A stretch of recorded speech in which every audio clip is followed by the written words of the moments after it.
Hey, Mikey. It's Michael Brown. You can try to find Michael Brown. Brownie, you're doing a heck of a job. This is the Michael Brown Show. Hold on tight to your dream. Yeah. Hold on tight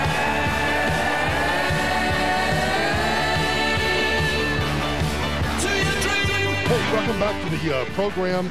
Those of you that have been following us on Facebook and YouTube for the past hour know that we're doing radio magic because it's the Memorial Day weekend, and so we make no bones about it. But at least Toto showed up today. I'm sprinkling my fairy dust. You are. All right. Well, maybe I should leave then. Maybe. Not that there's anything wrong. I swear I was just going to say not that there's anything wrong with that.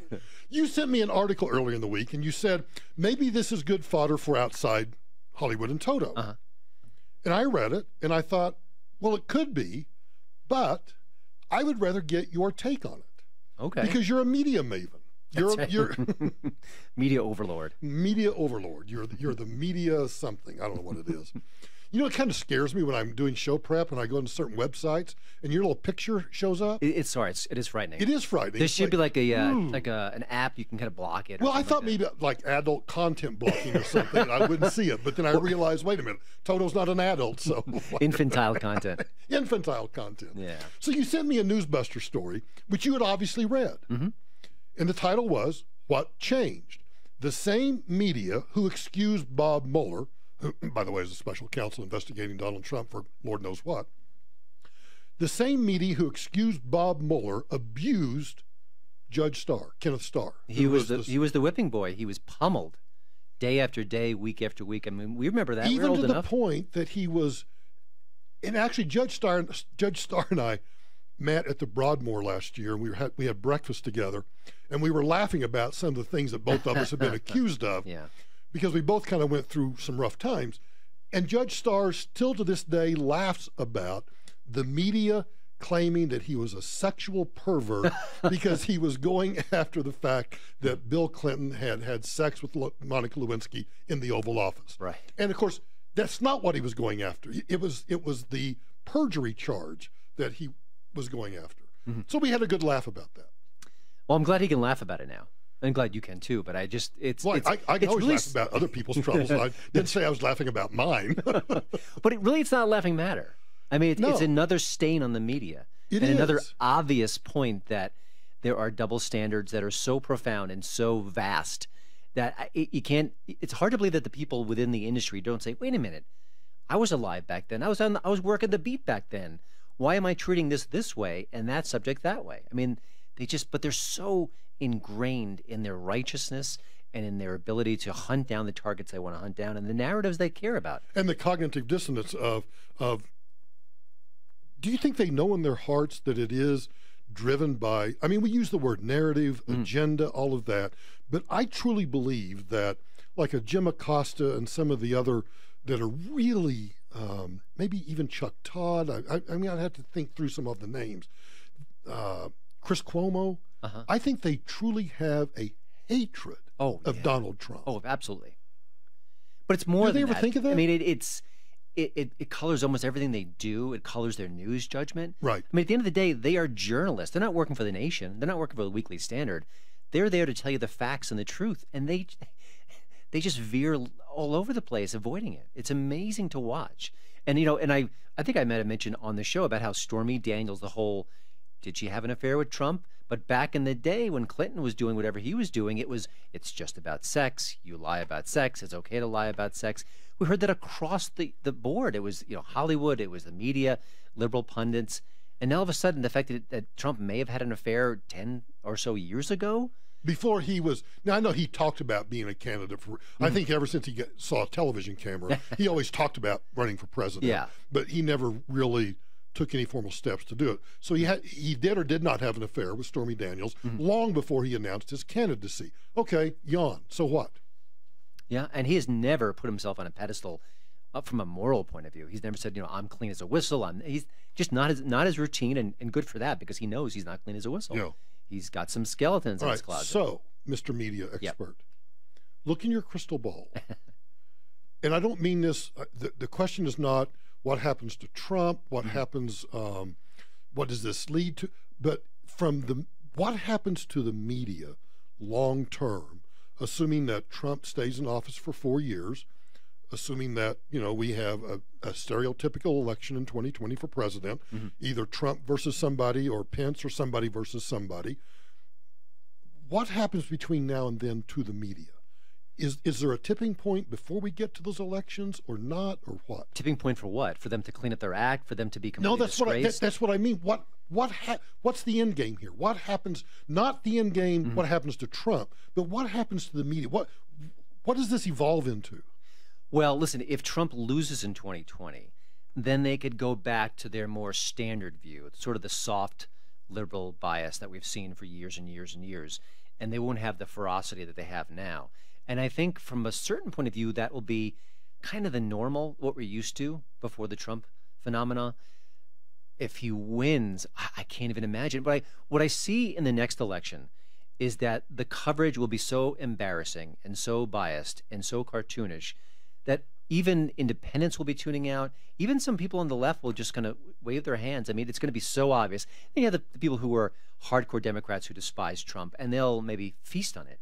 But I just think that the trust level that we care about the media, the fact that it moves the needle on public opinion, it just gets worse and worse. How do they get out of this? They're in sort of, what is it, a curve that they can't steer out of in a sense. I don't know how they get there. There's no self-awareness. It hasn't happened yet. The trust keeps plummeting. The bias gets worse. Hang on. So the trust keeps plummeting. So let me ask you. Let me use that as a follow-on question. See, I feel like I'm in the Brady briefing room, and you're Sarah Huckabee Sanders. One more question as a follow-up, Ms. Sanders. So the trust continues to decline, and I know the Republic won't fail in the next 2 years, but what does it mean if the trust continues to deteriorate? What pops up in its place, or where do you and I then go? You and I are different because this is our job, and so we get paid to actually read this stuff. But average Joe out there is just looking for some news. Just tell me what happened today. What's important? I think it's happening now, where we're kind of going toward our ideological sources, where someone will read InfoWars instead of reading a mainstream news outlet because he or she knows that the mainstream news outlet is full of manure, and at least Alex Jones is entertaining. Maybe maybe that's an extreme example, but I think that's what we're doing now. We're splintering away.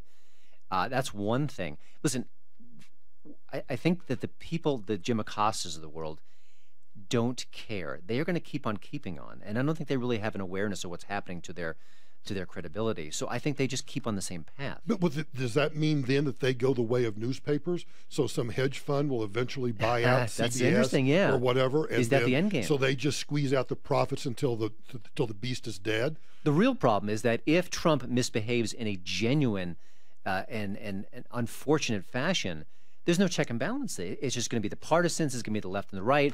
It's going to be the media that's going to sort of try to blow the whistle. But we've already done the boy who cried wolf situation. They've been crying and crying and crying, and we don't see it.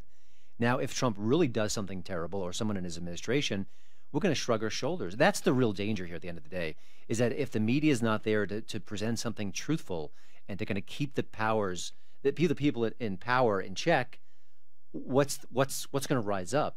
Does that increase the chance that there's a phoenix somewhere that rises out of the ashes, the ash heap of the mainstream media that says, oh, there is a market here for journalism?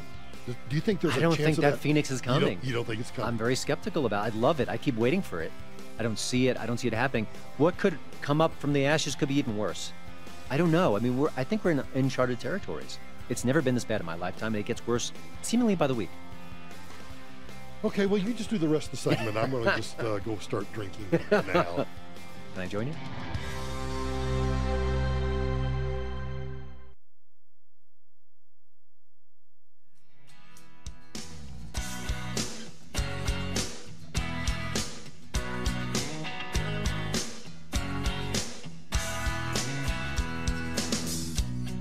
Williams lived down a dirt road. homemade wine like nobody I know. I dropped by one Friday night and said, Welcome back to the "Can you help Whiplash me segment of the Michael Brown Show, where one week we kind of go through. We have three stages of grief that we go through. We love somebody on The View for either their dumbassery or they actually swerve into some truth. So one week we love them. Yep. And then the next week they just cut our legs out from under us, and our love is just, our hearts are just crushed. We're crestfallen. Crestfallen. That's a very good word. That's why you're a writer and I'm a talker. and so we're crestfallen. So then the third week, we just ignore them altogether. We don't have any view. Yeah. We just walk away from the View and swear we're never going to do it again. And then like alcoholics or abused wives or whatever kind of, what's the word I'm looking for? The kind Recidivism, is it? Yeah, the recidivism, the sad cycle. Falling off the wagon, maybe. Yeah, all that sort of stuff. So here we are again. Well, And this is your fault. It is my fault. I've come not to bury the View, but to praise it. Is that the correct phraseology here? Because once in a blue moon, and it's the usual suspect here, Whoopi Goldberg. I think she makes a little bit of sense in this little clip we're going to play. Who, Angie? Do you know Kendrick Lamar? No. He's a Pop culture. hip hop singer. He's a pretty big name. So yeah. So okay. That's the context. I'm sorry.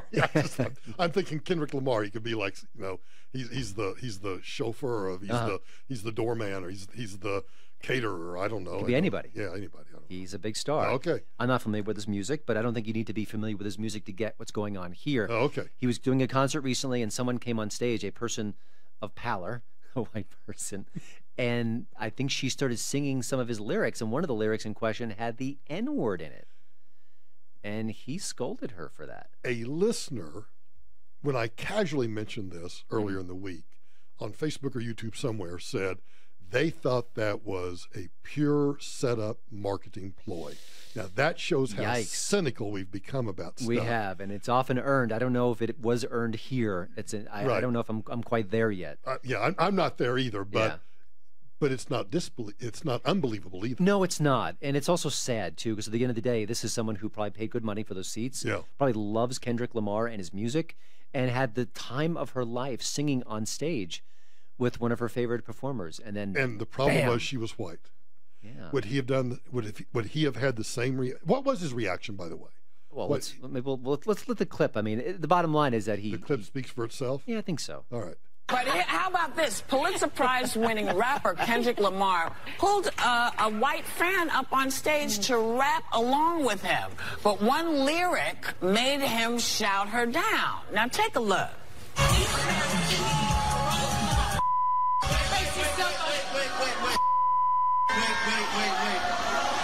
Am I not cool enough for you? What's up, bro? You gotta bleep one single word, though. Oh, I'm sorry. Did I do it? Yeah, you did it. I'm so sorry. Oh my God. Should she stay up here, y'all? Well, so was he right to call her out? Before we continue, I'm still cynical that it was a ploy, but he plopped someone out of the audience For a song that he knew for a was coming. song that he knew was coming. I could be cynical here and say, yeah, the listener could have been right. This was a setup that she was in on too. Oh gosh, where it was so that he would get the ability to call out a white person for using the N-word. You're super cynical. Well, wow, I'm not there yet. You're not there yet? Okay. Whoopi continues. For dropping, I'm not going to say the N-word. That's ridiculous. The word, and it's in the lyrics. Yeah. Okay? It's written in the lyrics. She was singing his lyrics. Should he have called her out on that? I don't think so. Do you think so? I don't think he should have, because don't put it in if you don't want people to sing it. I can actually agree with the Seals on that one. I know. I agree with everyone there, Joy and Whoopi. And, I think one of the things that gets completely lost, and I think we touch upon this from time to time, when it comes to an insult, a potential racial insult, anything offensive anyway, context is everything. Absolutely everything. So Do you think this young woman was out there thinking she was going to be degrading to African Americans? Or was she having the time of her life with her favorite singer, singing on stage a once-in-a-lifetime moment? Right. And that's it. That's everything. It's not an ounce. I mean, she's a racist for going to a concert with a black performer and sitting near the front row, or I don't know where. I'm sure she was plucked from a pretty good seat. Because he just said to every white person that ever bought any of his songs or downloaded any of his songs, if you sing along with my songs, you are a racist. That's freaking unbelievable. It's really stomach turning, I have to say. Is there more? I don't know if there's much more. I mean, that's the main thing. But play it. You always talk about taking ownership on the word, and I think there are those schools of people that do own it and use it to try to take the power away, and then others that don't. Not white people. No, I'm just saying it's confused. This one's a tough one because this is someone that's expressing she's a fan and she loves his work and she's singing I know the it's lyrics. almost like a setup, though, for the poor girl. I felt sorry for her. Wow. Uh-oh. Joy Behar. Joy Behar and Michael Wearing a Brown. tin. Joy Behar and Michael Brown are thinking to say, matching tinfoil hats. Oh, ooh. I'm glad you're sitting down, Mr. Brown. A barf bag. And then in the middle of it, to like out her like that and make the audience. I will say though, I think nasty. as a white person, there's no ever any situation where you should say that word under any circumstances. Yeah. And I will agree say with for that. me though, there's this Beyonce song called Sorry. You know, I mean, I don't like this whole like one race can say the word, one race cannot say the word, one race can say it in a certain fashion, one race can never. Like it seems kind of odd. First of all, if you're a newscaster and you happen to be white and you're telling a story, you shouldn't be able to use the word. Or maybe you're an actor in a movie and you're playing a racist. You got to use the word if you're a racist and you're throwing that word around. I mean, it just seems those absolutes are kind of crazy. I find it so fascinating, and there are several words that I never use. They're not racial words, but there are some words that I think are just unbecoming, kerfuffle. Inappropriate. Yeah, kerfuffle. It's just because it's hard to say. That's right. Niggardly. Yeah. They're just words that I think are just demeaning, and I just don't use them. But I'm fascinated by the fact that we have so much, that there is this one word, the N word, that even when I've tried to do stories and gone to management and said, in context, I'd like to play this on air. And I know what the answer is before I even ask. No. I mean, culturally, we don't want, even though we understand it's in context, no, just don't do it. It is a very powerful word. It is a direct connection to our past when it comes to racism. I mean, I get that as well. I do get that. It's just a beeline from so A to let's burn all of Tom Sawyer books. Or Quentin Tarantino movies. He likes the word a lot. Oh, holy but cow, often I it's thought about that. It's often Samuel L. Kendrick Jackson Lamar. saying it, though. Right. Let's have some nuance. That's what I say. You're depressing today.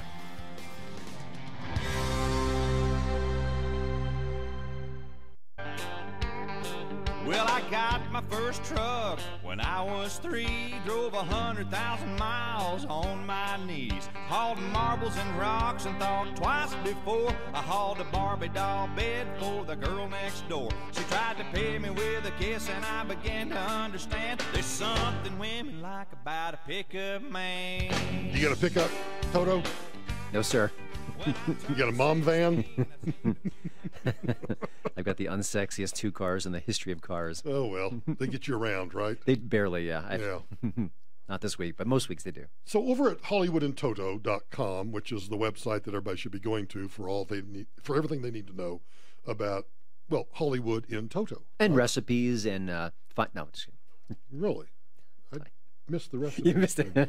You got to dig deeper into the content. Interviews, industry news, music, podcast. Oh, yeah, and your podcast. We need to push your podcast. Oh, yeah. And the movie review archive. See, that's where I would go because I never see movies until you should have seen this movie. When did it come out? Well, 3 months ago. Oh, okay. There it lies. There it lies. Yeah, actually, it's one of the most popular pages on my site. Oh, is it really? Yeah. I check the stats too much, but people do check them. No, you don't, because that's what we all do. Yeah, that's right. You don't think I check my numbers all the time? Come on. You have a story over there. And I think I casually mentioned this on air this week, but your headline is, Why Conservatives Should Not Fear That Obama Netflix Deal. Yeah, and just for background, Obama and Netflix signed a pretty massive deal I never saw any numbers. Are there numbers? You know, I thought I heard 8 figures possibly. It's a big deal. And there wasn't a lot of information about it. Listen, Netflix. I love Netflix, but they throw money around like crazy. I thought at some point everybody made enough money. What was that phrase? Yeah, you got it exactly right. Is that it? Oh, that's, you know, we talked before about the difference in coverage of the Mueller versus Ken Starr. That's another thing. If this was someone like a Republican who was talking about if you, at some point you've made enough money, blah, blah, blah, and then he signed a huge deal, they would pounce in that. Yeah. You know, Jones, who said in 2004, you've made enough money, you know, that's another day. Anyway, so, you know, a lot of outlets are carping in this. Certainly conservatives are aghast. You know, we love Netflix. I see people, you know, I'm gonna quit my Netflix. I'm gonna do this and that. My aunt did that. And I think it was actually another connection with Netflix and part of the previous administration. And she just said, I'm done. I'm done. So I don't think that's going to happen en masse. I think it's a great service. I think it's very inexpensive. I think there's a lot of great quality programming. I think it would hurt for a lot of people, legitimately hurt to lose Netflix. Having said that, I think there's some things about this particular deal that make it less powerful than you think. Now, to me, when I see a lot of entertainment content that is left of center, shows like Supergirl, like Designated Survivor, they're not labeled as such. They're just ABC's new drama. They're just CBS's new talk show, whatever it is. Even the late night shows, and we all know that they're very left of center, but they're not really marketed that way. If you don't turn on the Late Show thinking, okay, there's Stephen Colbert, the liberal comic, it's just like he's the Late Show guy, and you happen to know that's what he peddles. Yeah. Anything the Obamas do from now on with Netflix is going to come emblazoned with the Obama stamp. And it's going to be very clear or very obvious that, hey, there's a reason why Obama's doing this as opposed to just another producer, another director, another anything. And I think that's going to kind of raise the red flag about the content coming from his production company or whatever his Because deal I got a is. kick out of either the press release or something about, you know, this is not going to be about bashing Trump. This is going to be about telling people's stories, about compassion. And I thought, yes, because the way to sell your agenda is to tell it through the stories or eyes of someone that represents whatever you want your public policy to be. Yes. So it's going to be, whatever they do, they can't help themselves. It's going to be agenda driven. Absolutely. And, you know, Obama, to his credit, understands that. I mean, he appeared on that Between Two Ferns shtick with Zach Galifianakis a couple of years ago to push his health care, which was failing at the time and failing now. Well, remember the black woman in the bubble bath or whatever it was? What was her name? Something. I don't know. But he understands pop culture. Again, he's smart about that.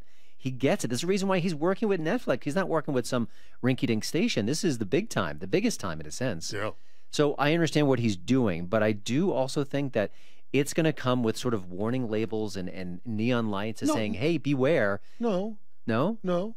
It's going to come with one warning label.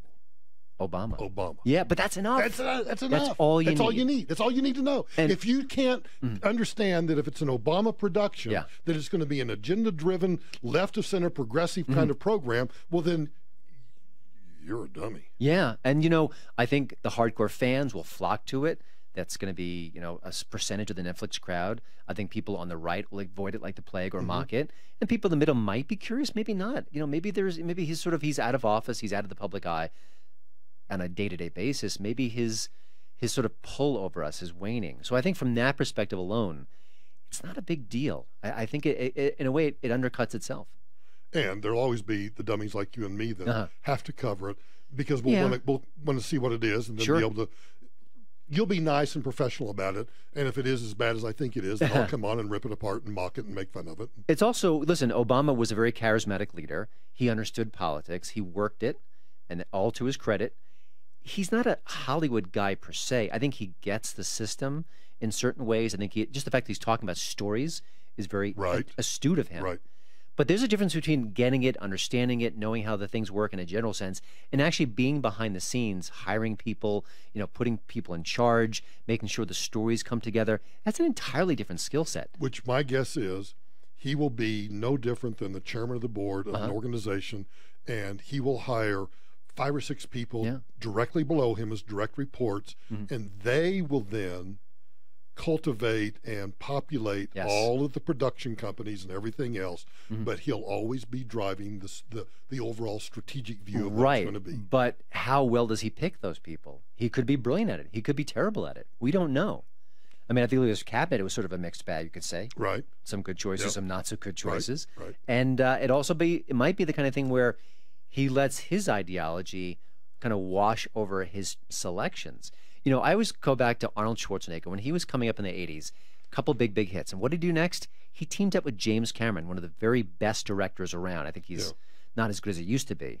He did Terminator and movies like that. He also teamed up with the funniest director around, Ivan Reitman, who did Ghostbusters. And they teamed up for Twins, and they teamed up for Kindergarten Cop. He knew to align himself with the very best of the best. It's a reason why he was so big for so long.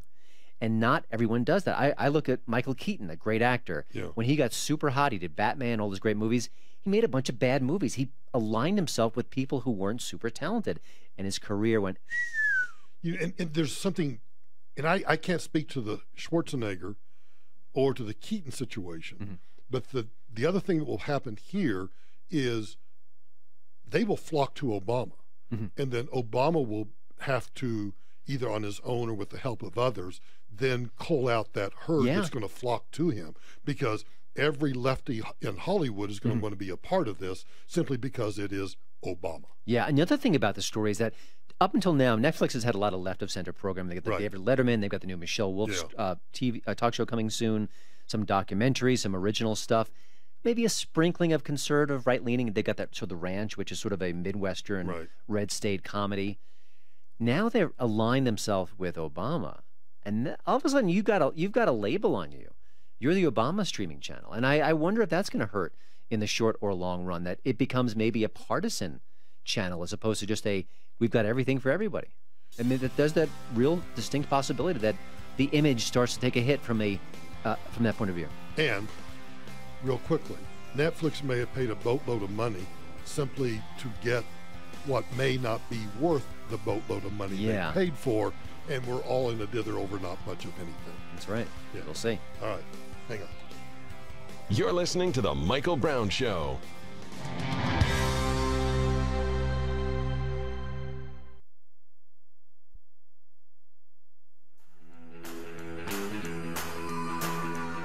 Well, my mama met my daddy down in Alabama.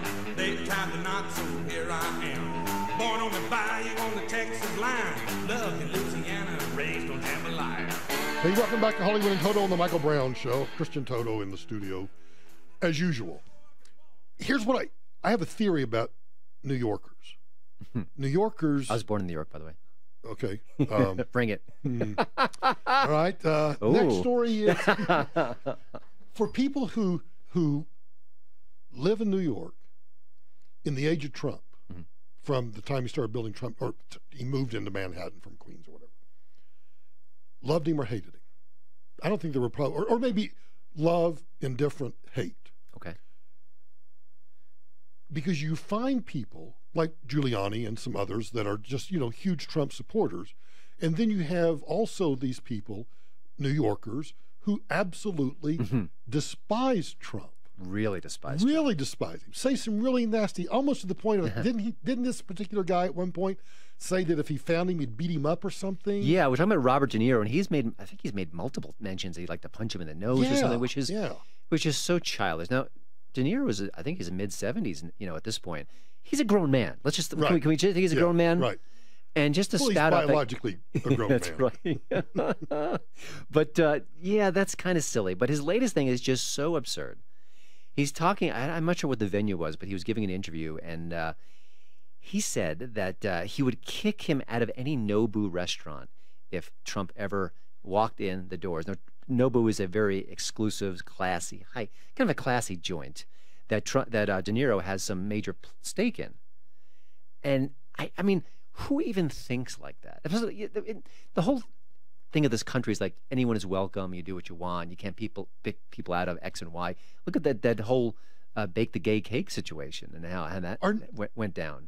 Are the Nobu restaurants sushi restaurants? I think so. I've never been to one, so I think they are. I think I've been to one. Oh, you're a mover and a shaker.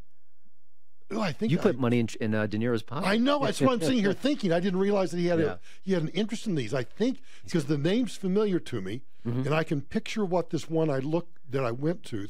It was on the Upper East Side, on one of the cross streets, and we walked in. It was kind of cavernous, and it was I mean, it was like really good food. Oh yeah. It's the best of the best. I actually would like to get that money back now. And their all-you-can-eat buffet is wonderful. No, I'm just kidding. We were there for the early bird special. Okay. Of course. Touche, Mr. Brown. What I thought was funny is it feels like every week, like clockwork, there is a Robert De Niro bashes Donald Trump in a new and mildly clever way. It's amazing. And Breitbart covers it all. And I think those particular stories get a lot of attention or a lot of traffic. And I think because people like De Niro, like he's a great actor and he's been great for such a long time. And while some actors get less work as they get older, he works like a fiend. He's in every movie. Right. I think the picks he's been making have been less than spectacular. But I think we want to love him. And I will say that I met him once. It was at a public event, and he was super awkward and super didn't want to talk to me. And I was like trying to maneuver toward him. So I don't think he's a good interview, but he does seem to be on fire when it comes to Mr. Our president. He's more than willing to, if you got a microphone and you talk about Trump, he's more than willing to talk to you. He'll talk if you had a impeach Trump cap on, he'd be seeking you out. That's right. Yeah. So speaking of Breitbart, they have a story about Spotify is partnering with the Southern Poverty Law Center, which is a hate group to police hate speech. Kind of appropriate, right? I guess so. Police what you know. It's amazing. Spotify? And by the way, George Clooney, I believe, wrote a huge check for $50 million. It's monstrous. I don't think that big, but it was pretty sizable. Okay. And let's just say, million, I don't think million. any journalist has questioned Mr. Clooney. Hey, this organization actually puts out bad messages at these Christian groups who've done nothing wrong. I mean, what do you think about that? I would love to ask him that. It'd be very interesting. That's a side note. So yeah, I don't know how it's going to break down. My dream is for all your wannabe interviews to happen. I've talked to George Clooney twice before, but not in recent years, unfortunately. But I'd be very curious because he's a smart guy. Right. He just never gets that question. Yeah. But I think when you ask the people who are smart the questions they never get asked, it still kind of catches them. I would suspect.